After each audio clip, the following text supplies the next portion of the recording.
Thank you very much. I must congratulate all the three speakers of their great presentation on subject which raises lots of thoughts in our minds.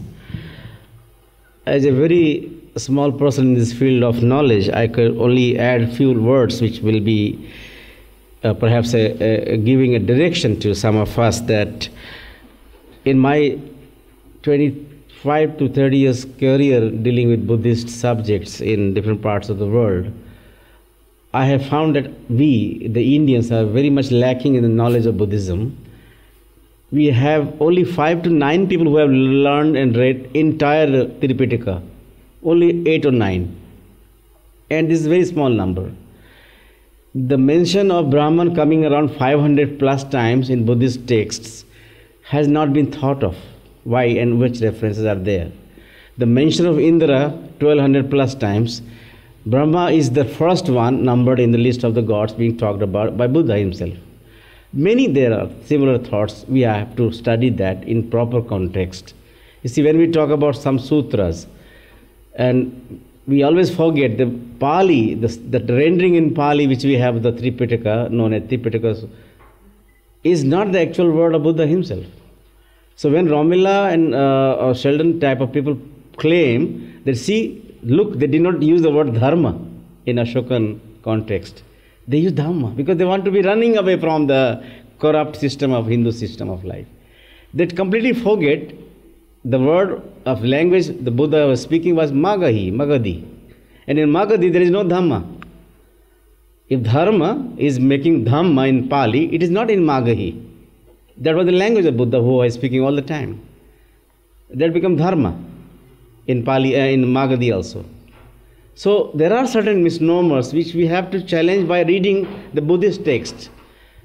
And most importantly, Pali texts are being targeted by the people because they found some slokas or here or whatever and they quote it without knowing Pali. I have spent 20 years learning Pali, still I am zero. I think that way. Because it is a big ocean. We have to create a force, an army who can learn Pali literature in fullest context. Of course, we have Sanskrit texts in Mahayanic tradition. Hundreds of us can read very well, can interpret very well, connecting with the Vedic philosophy, Upanishadic philosophy and everything. But in Buddhist sector, we are very much lacking and lagging behind knowing about those backgrounds. Coming to Professor Nagaswami's presentation, when he talks about Hinduism is Buddhism, Buddhism is Hinduism, we have to see how it is working in those countries, in South Asia especially. And to say that these are the languages of sadness is completely wrong. In Japan, is a subject of happiness. When you enter those kind of dates, they have 15 to 16 dates for Buddhist holy days, which are very celebration for them. Of course, in the beginning, you can talk about that Hinduism as certain kind of element where Buddhism is talking about dukkha and sara dukkha and problem and life and all. No doubt about that. Buddha talks about those sorrows. But behind those sorrows, what the experience of people in those areas where Buddhism is working at the moment. Like for example, he is talking about Cambodia and Thailand. The king is Rama 10 today. Rama 9, Rama now 10. Why they have this Rama concept? That has to be seen.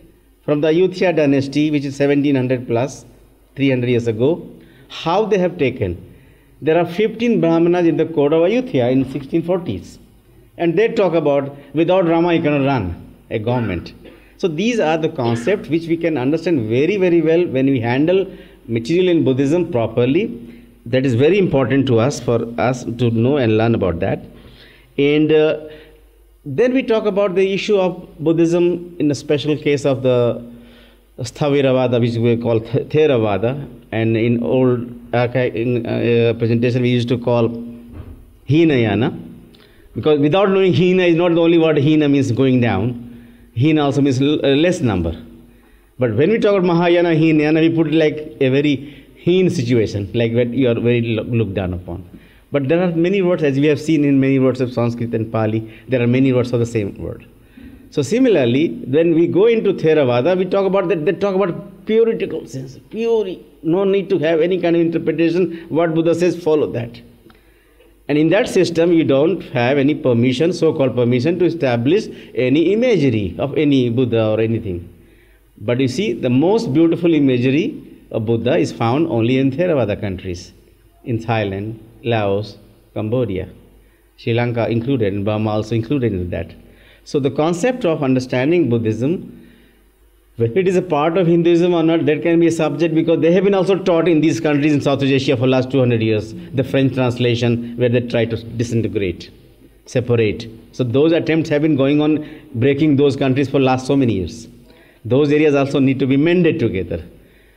This is an area and subject we can handle much better than many other countries. That's why Professor Nagaswamy has also gone into the reinterpretation of many inscriptions of Sanskrit, because those who have translated, those are no more knowing about the details what Hinduism stands for.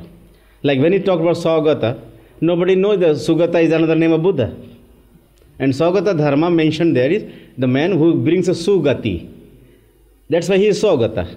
These explanations have to be understood, because in Buddhist temple they talk about donation of 5 milking cows in a Cambodian small temple of a 9th-11th century inscription is very challenging to them. These things need to be brought out and shown to these people. They call themselves Ramila, they call them children, they call in many other names. So these are to be understood in the way. I can humbly request all of us to be here understanding that we do need to create a great school tradition for learning that. And I'm very, very grateful to Dr. Joshi, Sonil and Professor Nagaswamy, who have been very, very well in knowing and leading us. Thank you so much. To help me, you can do two things. You can go to the subscribe button on my YouTube and subscribe. We need more subscribers there. Secondly, I get lots of emails on people saying, how do we donate? How can we help you? You go to rajivmalhotra.com or you go to infinityfoundation.com and you can hit the donate button. You can donate in dollars. There are different ways mentioned. If you want to donate in rupees, there is a column called Infinity Foundation India, and you click that and there are instructions on how you can donate in India.